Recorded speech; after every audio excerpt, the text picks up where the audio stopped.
Yo, what's going on, great people in all of the great land?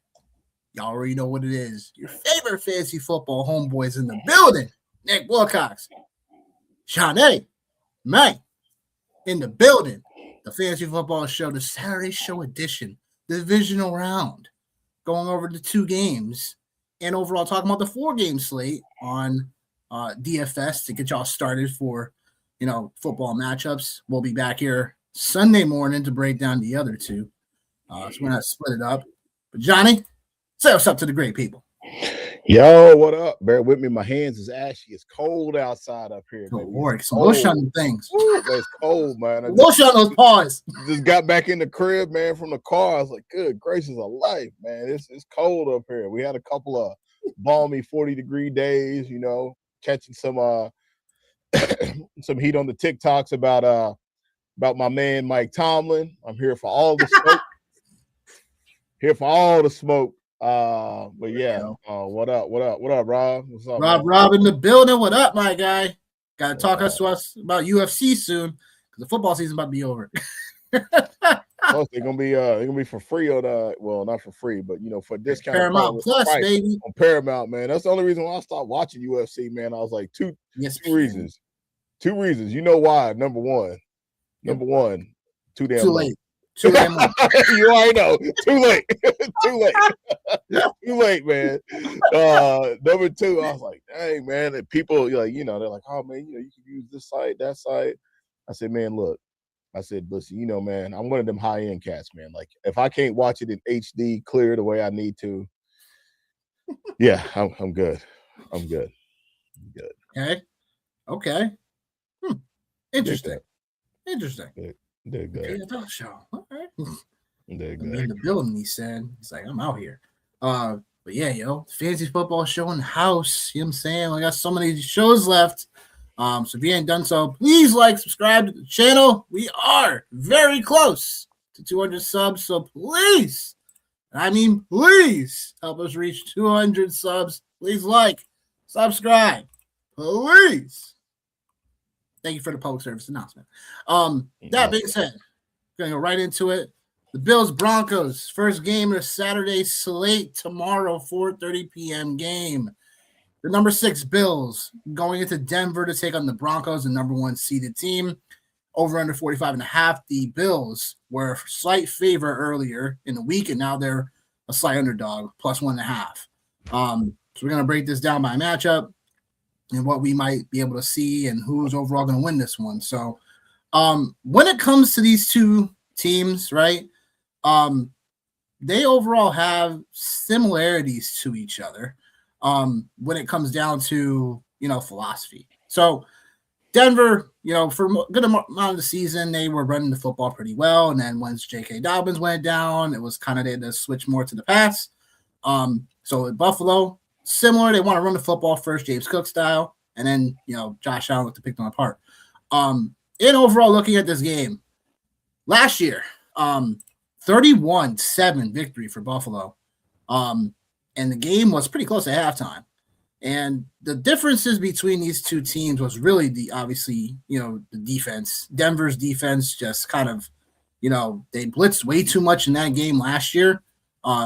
And right now, they currently are still in the NFL. They're the second highest blitz-rated team in the NFL, 32% of the time. And with that being said, it'll be interesting to see what the game philosophy will be for Denver when we actually are watching the game, because they know when blitzing Josh Allen, they haven't had great success against him. So I'm curious to see how much blitzing they will do in this one, because I feel if they don't blitz Josh Allen enough, they're going to have an opportunity to win this one. Again, last year, Bo Nix was a rookie quarterback coming into the fold, and now, sophomore quarterback being at home this time versus away. And I'm guessing that they'll have to learn from their lessons. I think from a matchup perspective, though, when you got Buffalo coming into town, remember, Josh Allen and James Cook, between the two of them, had over 400 yards combined between the two in last year's matchup. And obviously Josh Allen straight up cooking. We love Josh Allen in these spots because he always gets pushed. Now he gets a Denver defense that is still very susceptible to getting carved up. But Patrick Surtain obviously is going to take one half of the field away. So now it's going to be, okay, with all the injuries now coming in, Terrell Shavers and Gabe Davis both tore their ACLs last game. So we're talking about, did Miko Hardman get called up from the practice squad? I didn't know if that happened before I got on, but regardless, like we're looking at, Khalil Shakir, who balled the heck out last game. Crazy. Called it, by the way. Had a funny feeling about Shakir. Called that one. But in terms of, this game overall, like, who do I like? I mean, it's tough. For Josh Allen, these Buffalo Bills, respect them. I respect them for what they do. I just feel like Denver at home is going to find a way to get this one done. Like, I know, like, just looking at statistics last year and looking at some game tape from the year before, last year, like I was saying, they blitzed a ton second half. And overall, like, when it comes to Josh Allen and the blitz, it's something that Josh Allen is still effective, just like Lamar is. Both of these quarterbacks very effective against the blitz, versus when you have them sit back for zone coverages. Because in zone coverage, you're gonna obviously, you gotta give them some options, and then you're not gonna allow them to run the football a ton. So Josh Allen, we know he was kind of banged up. He's banged up coming into this one. So I still suspect him to run the football. It's just may not be as much. May just only be when he really has to, or near the goal line where they'll probably design some things for him. So I do think in that regard, I think Josh Allen, from an offensive perspective, I think they still have an opportunity to score points against Denver. But I do think Denver is going to find a way to get this one done. Denver's defense has been really well this year. And again, having Patrick Surtain is always nice. And then Buffalo, I just think the injury might catch up to them. But the front seven is going to provide them some opportunities. The bookends. The key matchup for me is obviously the line of scrimmage. It's going to be the front seven for Denver, where they have to stop the run early against James Cook. They can't allow him to get going. If they allow James Cook to get going, it's going to be a long day for them, because if that happens, play action passes happen, options overall for Josh Allen happen. So my overall thing, Denver's going to win this one at home. I like the slight over in this one because I do think that this comes down to, can Denver stop Josh Allen pretty much? Can this front seven step up versus what they did last year? And if they're going to blitz a ton, then Buffalo will take this one because Josh Allen's going to carve them up. So give me Denver for the overall pick. But again, I think that's something I'm going to be watching out for. If the blitzes happen and they're not getting at home and the pressure rate's not getting there for Josh Allen, he's going to carve them up. Yeah. Yeah, man, I talked about Josh Allen a lot on Sunday morning. And of course, I know you were loving our group text every time something was happening. It was Josh Allen's fault. It was. Yeah, good, bad, or indifferent. Yeah, good, bad, or indifferent. So, I told you, man, y'all better stop playing with Josh Allen, man. Like at this point in time, I think I know he got, man. Yeah. I'm gonna ride with it, man. Like I got no choice but to. Like at this point, man, I can't talk that much trash and then jump off the wagon, man. You know what I mean? I like the Broncos, man. Like I like Bo Nix, man. I do, but I just, I've said before, man. I think like this is just one of these spots where, no, it's not the best team that the Buffalo Bills have fielded. No, this is not their best defense. No, this isn't their best a lot of things. But like there's just something to be said about the will to win for Josh Allen. And I think too, just Bo Nix has had some shaky moments. He's had some shaky moments this season for sure. So I think there's that. There's also obviously like the layoff, right? Like you have to take that into consideration as well. I think we've seen a lot of times in the NFL playoffs where, teams that, I'm old enough to remember when two teams had the bye, and it was always kind of shaky, with those two teams. It's only been like what, 5 years they made this change? Man, you let me marinate. All right. You let Unc do his thing. All right. But yeah, like, but no, like sometimes like that does play a role in things. And like you talked about like a lot of things like around Josh Allen and like his ability to run the ball and things like that. Josh Allen has had at least 9 carries in 7 of his career playoff games. On the road in the postseason, he actually averages 10 carries, almost 9.8 for sure. And last week he had 11 carries against the Jags. He had 2 touchdowns or has 2 touchdowns career wise. So I do think that Josh Allen, I know he's banged up, man, and I don't know why I'm just so like in Pittsburgh Steeler, in such Pittsburgh Steeler mode. But it just and I've always said this, man. I've always said this about Josh Allen is that like he's this generation's Big Ben, man. He's a big guy. He's tough to bring down. He's erratic at times. Like, you know, he plays through injuries. Like he's just that guy. Like he's that guy, man. So I think like you're going to see that from him in this space. And then you talk about like, or you talked about James Cook and like getting him going and like, you know, probably the last quarter of the year. One of the things like I just kept saying and kept seeing was just like, the tight ends for the Buffalo Bills, Well, the Bills running backs and tight ends lead the NFL with 8.8 yards per target this season. Almost 50% of their first downs, at least they've earned at least a first down on at least almost 46% of targets. And that's the second highest rate from any team since 2016. The only other team that was higher than that was the 2022 Kansas City Chiefs. The Bills running backs and tight ends also have 18 of the team's 29 receiving touchdowns, which is the third most in the NFL. So like it's all about, as you mentioned, James Cook, but it's also all about these other, you know, the other players. It's also about, you know, Dalton Kincaid, Dawson Knox. It's about those guys, right? Like that's how this is going. And like Khalil Shakir, like, yeah, like I did not see that. I did not see that happening on Sunday. Did not see that happening at all. So I think like that's one thing, obviously, for us to take into consideration. Looks like we're getting some love out here too, man. I love it. So I'm gonna stop and Haynes Handley 7. Shout out to you, whoever you are out there, baby. Shout out, you know, Shadow Stud Rants. Shout you out too, baby. We give you the love. It's all good out here, man. Shout you out. I'll stop what I'm doing to do it, you know, which is a big deal because I always get pissy anytime I get interrupted. But you make your points before you went off on, you know. Sorry, continue. Like, but then so like now we transition to things, right? Like over to, or at least just to talk about the Broncos.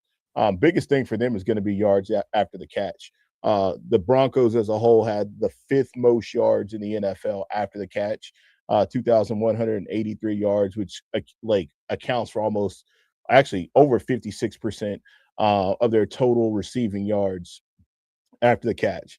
So really, like it comes down to can the Buffalo Bills tackle, which the Buffalo Bills defense has had moments where they have not been good tackling. Like we know that.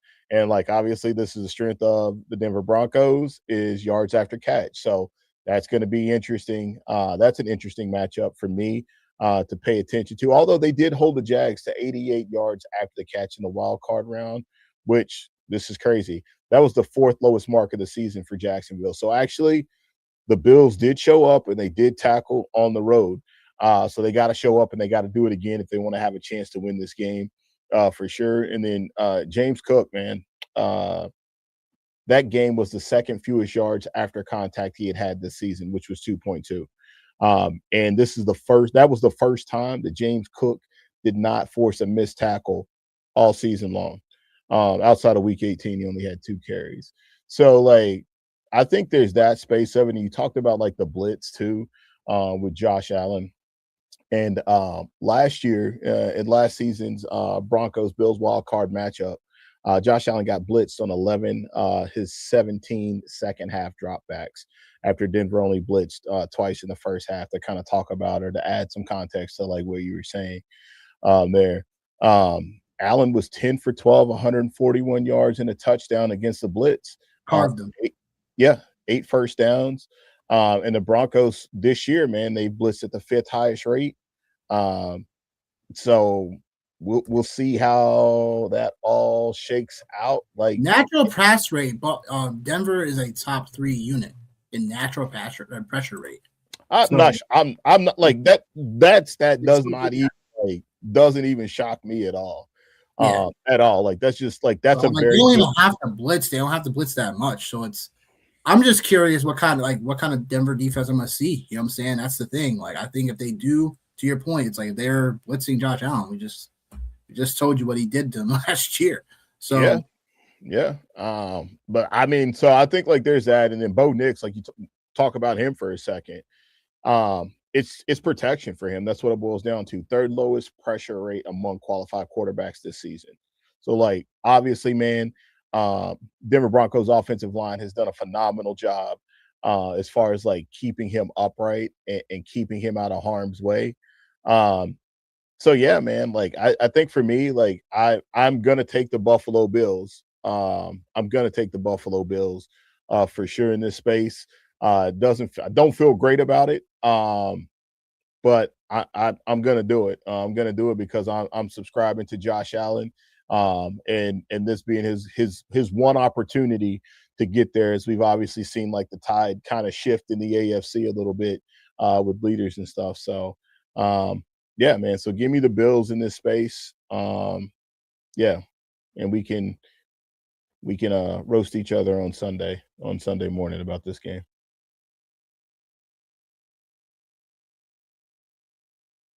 appreciate the sub out there.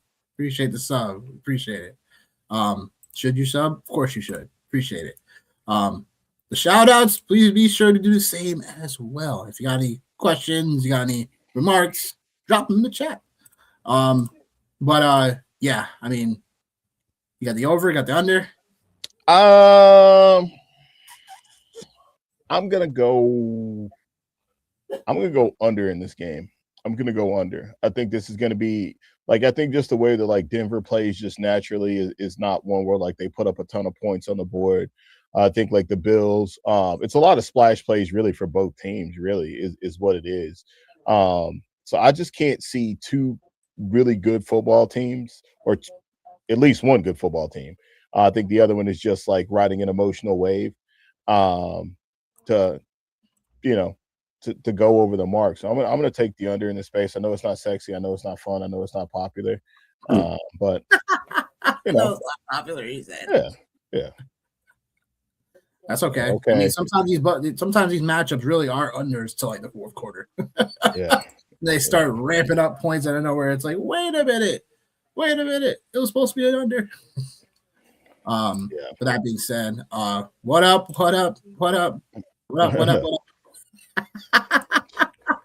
Man, we're getting popular out here, huh?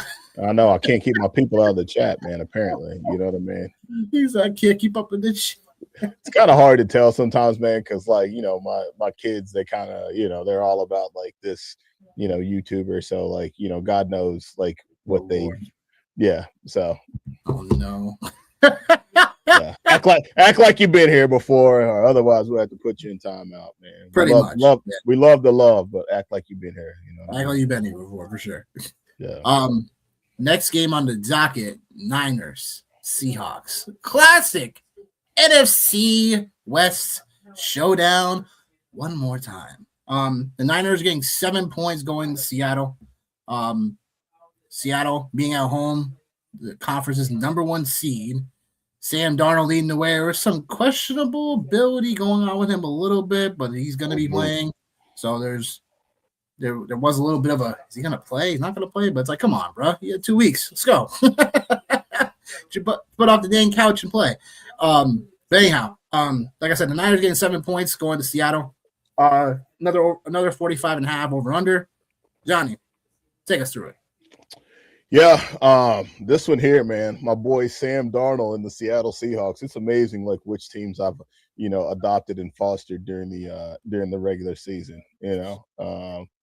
Obviously they'll never change. I'm always adopted. Adopted. I adopted and fostered the Seahawks. I adopted and fostered. The Chicago Bears, man. Like I adopted and fostered. I didn't adopt and foster any AFC teams. They were all NFC teams or whatever. They're all NFC teams. Yeah, Right? yeah, They're all yeah. NFC Yeah, teams. and if you must ask, of course, why? Of course, I would be rooting for the Steelers as they played against the Seahawks and the Bears, which both teams happen to have beat the Steelers this year. So, do me a favor, don't ask silly questions, because if you ask silly questions, you'll get silly answers. Oh, I love silly questions just to give silly answers. Definitely, yep, silly answers. Oh man, so I'll start off with the Seahawks, man, in their defense, right? Top scoring defense in 2025, 17 points per game. And obviously they split the regular season series with the Niners. All right, so stat time, story time with Unc. Since 2000, teams with the top 3 scoring defenses have that have rematched a divisional foe with either whom they've split the season series with in 18 times. In those rematches, the top 3 scoring defenses have won 11 times, but they've had a game with an average score of 50.7 points. So I think like you picking up what I'm putting down early on. I'm smelling like, over is what it smells like in this space here. Yep. And I thought that was just like an interesting stat, right? Because it's the adage old question, does a good defense beat a good offense? And I think like you see, like that's historically in this scenario, that's what it is it's the defense that you kind of give the edge to in that space. So let's talk about like the coaching piece here. Kyle Shanahan, he's averaged 18 points per game in 4 games versus Mike McDonald since he became the head coach in 2024. That is the fewest among 16 coaches that Shanahan has faced 3 times, including the playoffs. Shanahan also faced the Ravens with McDonald as the defensive coordinator, where the 49ers turned the ball over 5 times. That's tied for the most under Shanahan. So again,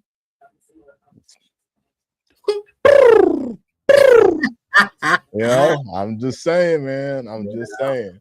Brock Purdy, 4-0 on the road versus the Seahawks in his career. That is tied for the longest quarterback win streak at the Seahawks at any point in a career. All time, he's tied with Dan Fouts, OG, who won 4 straight from 77 to 80. And then the one guy that everybody, of course, they're going to want to talk about, Christian McCaffrey. This was wild. I seen this stat. I was like, geez, dude. Christian McCaffrey is averaging 142 scrimmage yards per game versus the Seahawks. I'm going to repeat that one more time in case you got up to go get some popcorn or, your kids acting crazy, like something. Okay. The dog's acting crazy. Yeah. That dog loves me, by the way. I love that dog. What's that dog's name? What's that? Dolly. Dolly. Of course. Tennessee. You know what I mean? Of course. That's what it is. Christian McCaffrey has averaged 142 scrimmage yards per game versus in his career versus the Seahawks. That's the 7th most all time by a player entering a playoff matchup against a team with minimum 5 games versus their opponent, with each of the other top 6 being Hall of Fame running back. So like obviously we know there's a very, very high probability that Christian McCaffrey will end up there at some point in time when everything is all said and done. And then because that's it. I was getting ready to go somewhere else. I was getting ready to go into the other game. But yeah, man, I think like this is definitely a spot that it feels like the Seahawks have this number. It feels like they do. And then obviously like George Kittle going down, that's a big loss obviously for the 49ers for sure. So we'll have to see how that shakes out. But like all arrows are pointing at the Seahawks for this game here. And I think we all can agree that like San Francisco defensively has left a lot to be desired over the past few weeks. We know they got the win in Philly for sure. Kudos to them like in that space. But man, dude, golly, man, it's hard for me to pick the 49ers, man. Yeah, it's hard. It's hard for me too. The other thing too is looks like Sam Darnold has not recorded any touchdown passes in both of his games. Yeah, no touchdown passes. Yeah. Darnold in both of his games this season. So that's kind of tricky too, man. But yeah, I'm going to take the Seahawks, bro. And I'm going to take the points. -7. I probably won't mess with the points. I'm gonna back off of that one. I'm gonna back off. If I do anything, I'm gonna check it live. I'll get in on it live, and see. Yeah, man, I'm scary. So what? That's yeah, fine. No, yeah, that's fine. yeah. This, That's you fine. know, this is what's gonna work for me here. So I'm gonna do that, man. That's my play. Well, I'm not. I think I think Seattle gets this one done. They cover too. Okay. Besides, like, losing George Kittle is huge. Yeah. Losing George Kittle is huge. Like, even in the last matchup, like, Seattle, like, got pressure on Purdy, 46.9% of his dropbacks. And they blitzed him only 6 times in that game, by the way. So most of the time was just natural pressure rate, and that's according to Pro Football Focus. Christian McCaffrey, a season low 23 yards rushing on 8 carries. Like,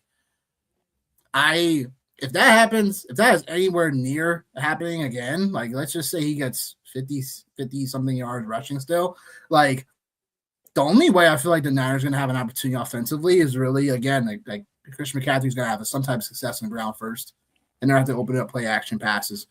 We all know Seattle plays a ton of 2 highs, overall with the safeties, and they play them pretty deep. So what does that mean? Means that if they can get play action going, the crossers come into play. Things over the middle has to come into play.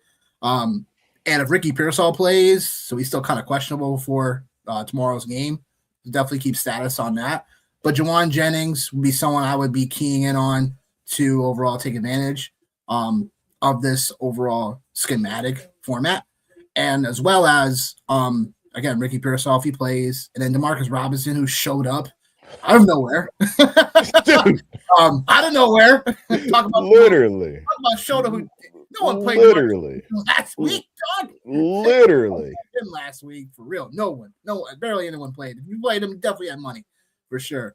And what up, Jackie? Please like, subscribe to the channel for us. We really appreciate it. Any notes you want to bring on down, bring them on down.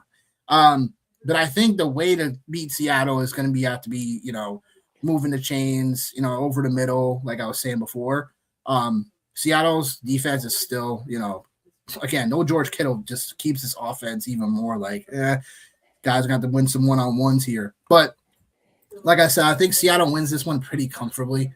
And I know it's the only way that it becomes like really more of a game is, again, like we talked about before, the Niners still, top 5, bottom defense in pressure rate.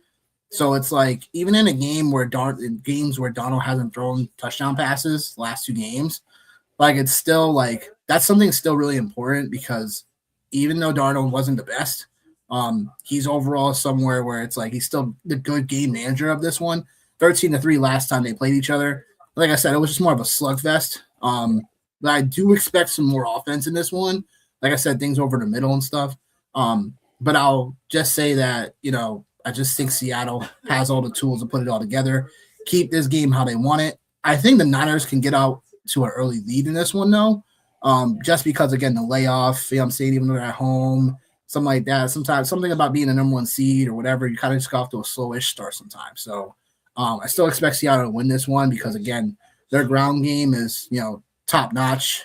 Kenneth Walker and Charbonnet had over 70 yards rushing or more last game as well. And not to put it all in last game, but, week 1 was the last time they played each other before that game. So that being said, like I said, we like Seattle. I definitely like to put the -7 for them. And again, the Seattle defense, I just think they get home to Purdy late in the game.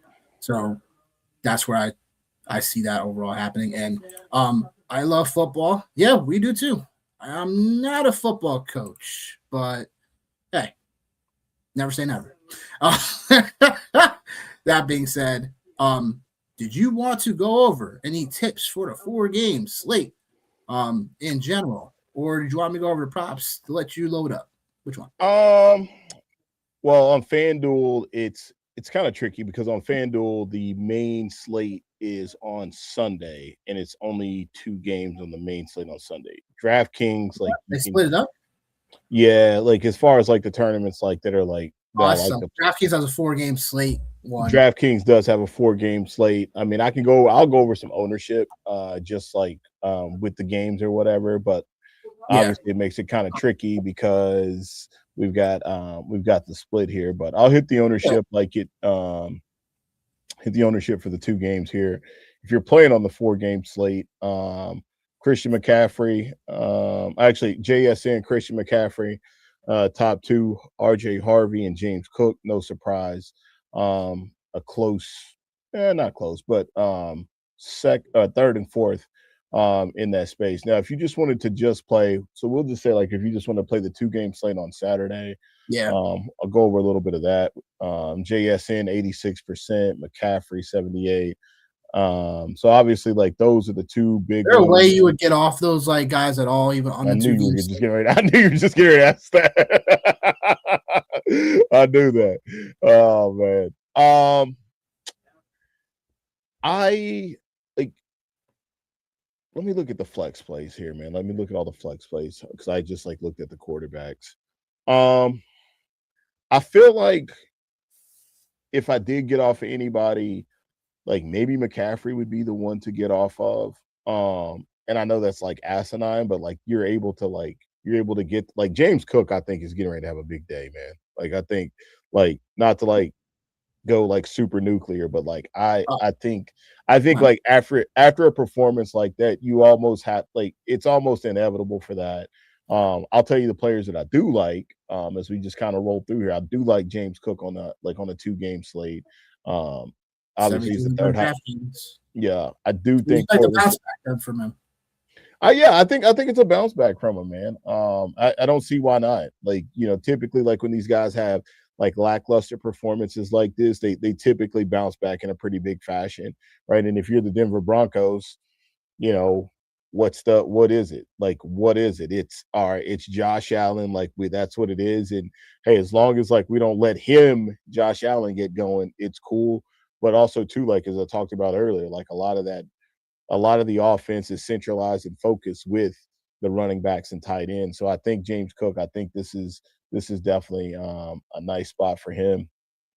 Cortland Sutton, his receiving yards per game, or not per game, but his receiving yardage, I guess per game, it goes up obviously when he's at home. So they're playing at home. So maybe this is a good spot for him as well when you talk about DFS. And then you mentioned Jawan Jennings. Like I love Jawan Jennings in this spot for sure. And then you just if you're going to get off McCaffrey, I feel like the other place to go is then you got to play, who's it going to be? Is it going to be Ken Walker? Or is it going to be Sharps? Like which direction are you going to go in this space? So I think like the Seattle run game is definitely in play for sure.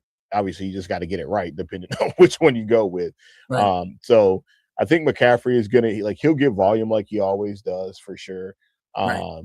I've heard some other people, some people I perceive to be, well, not perceive, but some people that are definitely smarter than me have talked about like some things like, okay, well, is Christian McCaffrey like just some different ways to utilize him? Like, okay, like do they line him up in the slot like with a lot more like they line him up in the slot with like a lot more frequency and let B-Rob get like get the dirty work and this and that. So I think there's obviously a space for that for sure. So like I'm not like a full-blown fade for Christian McCaffrey because I typically play like 20 max entries. But like if you told me that, like if you asked me like which high-end guy like doesn't get there, but like doesn't pay off their price tag, I probably would say it would be McCaffrey. But again, man, we've been writing Christian McCaffrey off all season long, and he's only averaged 142 yards against the Seahawks in 7 games. So why would he go nuclear? Christian McCaffrey needs one more touchdown. He scored in every single game of his playoff career. He needs one more to tie an all-time postseason record for touchdowns. Make me feel like a jerk even more, man. You're doing a good job. Doing a good job tonight playing the role of me, man. It's hard. It's hard. Yeah. You see why I like to defer to it? It's so easy, man. 2-game or 4-game. You know what I'm saying? It's like, yo, like it's definitely difficult to kind of narrow your stuff down. Who's the stud that you think is gonna not reach their ceiling? So it's like it's definitely tough. Like, I think the guy, I don't know, like for the 2-game slate, Josh Allen is the guy I would 7,100. Like it's not a crazy price tag. It's just more about like, and we see him just hit his 30-point, ceiling mark. It's just more about like the other options on the 2-game slate. It's like the 4-game slate. It's like, all right, we're getting ready to build one up. Then is what I'm feeling. So, okay, let's do it. Yeah, we're getting ready to build one up. Why not? So the 2-game, 4-game. Yeah, we'll build a 2-game one. We'll build a 2-game in here. We're talking about it too much. I'm like, we got to do it now. We got to do it. 2 games, so we got to roll Josh Allen no matter what. Then, because there's too many other variables. Like I probably expect the Niners Seahawks game to probably still go over, but it's weird. It's a weird duality because it's like Josh Allen because the 2-game slate present. There's no like we're talking about Bo Nix, Purdy, and Darnold. Like none of them have the ceiling like Josh Allen does. So it definitely makes things difficult for the overall slate. But I want to roll with Josh Allen obviously for the overall 2-game. And like you were saying, John, it's like who do you rule out for salary purposes? It's like, you know what I'm saying? Because you could play both McCaffrey and Puka, but it's like James Cook for 7,300 on DraftKings versus 8,800 for McCaffrey. You know what I'm saying? It's like, does that make sense to do? To play Allen and the weather, like I don't want to be the weather guy, but the weather guy. I don't want to be the weather guy. Well, it seems like it's not ideal. Let's see here. Let me get there. It seems like it's not ideal, obviously, in Chicago. So, and it's the last game of the slate, so it's like, jeez. Oh boy, oh boy. There we go. The last game of the slate. That's the only problem with that as well for the 4-game. Like, you know what I'm saying? Because it's like, it's great. It's the last hurrah. But as you're loading that up, we will give you the 2-game for the Knicks prop shop. We went to 59% on the year because we had 6-10 wild card record. Let's just say some games just didn't go our way. Matchups, just is what it is. But the good news is we're going to bounce back. And I got 4, I think, for each game. Yep, 4 for each game. So for the Bills-Broncos game, got Josh Allen over 210 passing yards. Just thinking this spot, like Josh Allen, this line's a bit too low for him. And it's going to take another Superman effort for these Buffalo Bills to get to the conference championship. So I do think Josh Allen is totally capable of doing this, and this is the matchup to push him for that.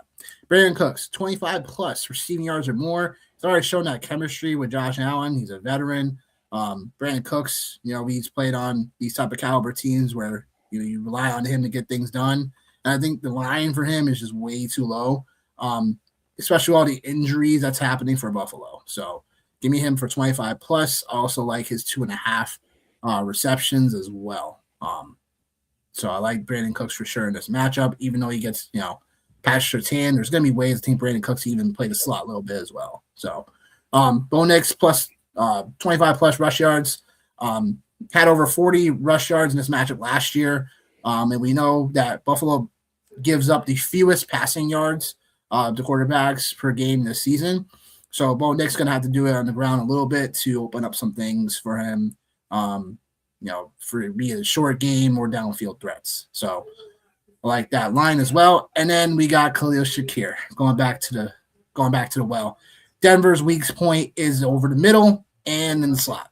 So Khalil Shakir should get another healthier amount of targets, which should lead him to getting to at least this line for 6 catches. Double check your books for lines and overall odds, but I like the 6 catches for Khalil Shakir. This should be something where him and Dalton Kincaid, and then Knox, they should all have some decent lines, but I do like Khalil Shakir the most for that. So Niners-Seahawks game, we got Christian McCaffrey 50-plus receiving yards.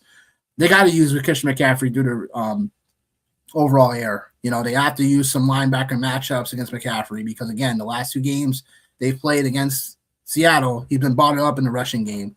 without George Kittle, this should lead to opportunities to where, Jake Tunges hadn't done too bad stepping up for Kittle. But I do think McCaffrey's going to have to be involved in the receiving game, and that's where I think the 50-plus receiving yards feels a bit too low for this matchup. Charbonnet, the real Seattle running back, one. Line is too low for him. 50-plus rush yards or more.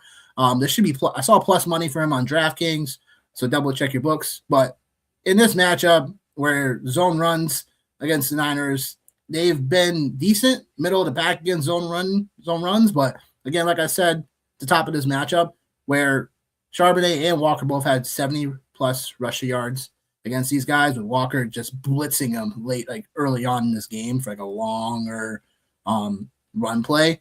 So I do like Charbonnet as, in this matchup. Take Tunges over 34.5 receiving yards. He's hit this line in all games where Kittle was out and him filling in for him. So I definitely like this line. And then lastly, Juwan Jennings, 40-plus receiving yards. Double check. I might have a line for Ricky Pearsall if he plays. So double check our X platforms. But Jennings, 40-plus receiving yards. This just talked about to my earlier when it comes to matchup base. Purdy only had one 20-plus or more yard pass play the last time they played Seattle. And like I said, Seattle's going to play 2 deep zone coverages, and this leads to overall play action passes and using those crossing routes, those pivot routes. And that's where either Jennings, Demarcus Robinson, or Ricky Pearsall, if he plays, can all be susceptible to that. So I do like Juwan Jennings, 40-plus receiving yards in this matchup. Those are the props for the prop shop. Dig that. All right. Let's see what we got here, man. Got a little bit, got started. So you got Allen, JSN, and Seahawks defense. Yep. Perfect. Start off, yeah. Perfect. Yeah. I think just to start off, to be in agreement on, which is a rarity for us. So I think that's a good starting point. That is. Yeah, it's a rarity. It is. It's definitely a rarity. Let's see here. Actually. So yeah. So now, I think the other part is you got McCaffrey at 8,800. I want to stay away from him, but I also want to get to one of these Seattle running backs. And I do agree with you. It does feel like Charbonnet. But it's kind of hard to ignore what Ken Walker did last time, right? It is, but it's hard to ignore it. Whatever. You know what I'm saying? What? We're talking about a $200 difference between those two guys, right? Yeah, let's see how it starts off. So we'll start with Sharbs. And then I'm gonna go with James. I'm gonna go with James Cook, and then I'm also gonna turn around and I'm also gonna go with Dalton Kincaid. So I'm gonna go with that, and I know it's against the grain with Denver's success. No, Denver's been out of all the positions, like I said, they're susceptible to the slot receivers, but tight ends, they've actually cooked them. I forgot to mention that. But the overall when it comes to tight ends for them, it's been what? So besides, oh man, I had it. But anyhow, they overall can cook. So 4 of the last 7 tight ends have scored 14-plus PPR points or more. Give me Dalton Kincaid. That list included Kelsey, Bowers, Strange, and Ertz. So yeah, right. I think that's Kincaid. I have no problem going there at all. I like Shakir as well, but that might be, then we'll have to figure out a bring back for Denver spot. So the bring back already got the bring back. Man. I think Troy Franklin's a bring back. Troy Franklin. I think he's the bring back in the spot for me. Just from if I had my preference, is it him or Pat Bryant? Which one? I thought about Pat Bryant too. I did. I thought about Pat Bryant. Pat Bryant. Actually, my 2 low guys were Pat Bryant and Cooper Kupp, but I'm not going to go to Cooper Kupp because I do feel like but hear me out, just hear me out with the I'm not going to go there with him, but obviously I'm going to be playing more lineups, but I really feel like the mishap there going into halftime with Cooper Kupp in this game last time, I think there's going to be a little bit more of an edge there for him for sure. And then also too, man, dude, there's so many ironic storylines that like I could create in my head.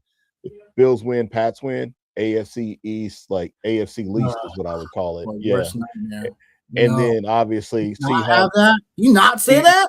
Seahawks and Rams, right? Like that another division. That's fine. That's fine. Yeah, but like just imagine the irony of having two like division rivals going at it to go to the Super Bowl, and one like obviously like with the narrative of Cooper Cup and the Rams, right? And then obviously Bills and Pats. But anyhow, that's where I'm at. Tip, man, appreciate the love, brother, for sure, for sure. I can't, Mr. Major. yeah, is it almost bad? Is it almost bad business to because it's like we got to get a niner in here somewhere. I feel like. I know. Yeah, I know. Yeah, we do. Let me see. Like I said, if Ricky Pearsall play, I'd be all over him. Yeah, that ain't gonna no homo. But this guy. Oh, goodness, this guy. Okay. So Juwan Jennings is at 54, and then it's like Rashid Shaheed, and like we're loaded up. Rashid Shaheed, Brandon Cooks, Jan Coleman, like, oh my god, I just can't. I even know, can't even bring myself to that. Can't even bring myself to that. I know. Just move down off of him and go to Knox and see what that looks like, because Dawson Knox is the passing game situation for the Bills is definitely gross too. He's in play, Knox in play. Yeah, so like if we go there now with Knox, and then we go back to and then what did we say? Jennings. Let's see what we got. Then we got 5,000, and then the flex. Then that does give us like at least like a reasonable option. Like it does give us a reasonable option if we want to get down, if we want to play like a Brian Robinson, if we feel like that game is going to end up shaking out that way, like as we were talking about, like, or as I was talking about, like I don't know how you feel about it. It's a reach, right? But like it's obviously it's a 2-game slate, so you got to get dirty somewhere, or we move off of the Seattle defense, and if you believe in the Bills defense, which is probably not going to be played a lot, you can then get to either Ken Walker or Khalil Shakir. But then it's like you got a ton of Bills bring back. So, yeah, it's. I mean, I'd rather if Ricky Pearsall doesn't play. But then that opens you. The only thing I hate about that then is that it opens you up to like now having to like go into you have to go like into a niner, obviously have to go to a Seahawk. Or we could, if at tight end, we could play chalky Jake Tongs. Wouldn't hate that either. That doesn't do anything really. Doesn't do That's anything. why I said let's just stick with I just like if Ricky Pearsall doesn't play, we have an easy switch. You know what I'm saying? So it's an easy switch to go down to DeMarcus Robinson in this lineup. So that's my only thing. And the correlation, there's not much correlation. Obviously, it's like if we had Christian, this is like the against correlation Christian McCaffrey, right? Yeah. McCaffrey doesn't go off, and then for DraftKings purposes, like San Francisco playing from behind, you got Jennings, and I got whoever plays. If Pearsall plays, then obviously he's very cheap at 4,800. So but also too, that's what that Seahawks defense would do too, is it would leverage that too and say, okay, like, well, no, you're not playing McCaffrey, and this is just a bet on Christian McCaffrey not going nuclear. Like, this is what this is. So we don't share $10 with 100 of our friends. Pretty much. Pretty much. Like I said, then worst case scenario, Actually, no. This is crazy. What? You go double tight. Josh Allen, James Cook, Kincaid, and Knox. As we just talked about, like that's the bulk of the passing game there. So you're really exposed to the Bills offense now. And then you are focused on JSN. I like this lineup actually better. Real talk. I actually like this lineup better. because it gives you that. But leaving 700 on the table, going double flex at tight end. And then, yeah. I think this is the one. Any love for Cortland Sutton? I have love for Cortland Sutton. I love Cortland Sutton, but I just that's where I was like, if just going against the versus green, Troy Franklin. Versus having him in the same lineup. So we're expecting the Buffalo Denver game to go completely off, and the over under to go under for San Francisco game. That's what you like. I took the under. I took the under for Buffalo and Denver. Right. I took the under for that. Like I think like Seattle San Francisco goes over. See, that's the thing. So it's like the correlation of like that happening. But if you like the double tight, that's fine too. Yeah, the double tight, like I said, man, it's just a passing targets, passing volume. So that's what I'm gonna lock in. Let's lock in. All right. Dig that. Perfect. See? We got one more tomorrow, people. Yeah. But that being said, Johnny, I'm gonna ask you any final thoughts for the people. I'm gonna look whoever and everybody, the 35 people that are here tonight in this camera. Yep. I'm gonna tell you, I'm gonna leave with one thing tonight. Controversial. Yeah. Put some respect on Josh Allen's name is what I'm gonna leave y'all with tonight. Okay. Put some respect on his name. Okay. Put some respect on his name. Act like you know. Act like you know. Act like you know. That's all I got. All right. Well, looking forward to some awesome games tomorrow. Awesome game Sunday. But make sure you're back 10:30 a.m. Eastern Sunday morning. We'll go over the other two games, Bears, Rams, and Patriots and Texans. So we'll see y'all then. Peace.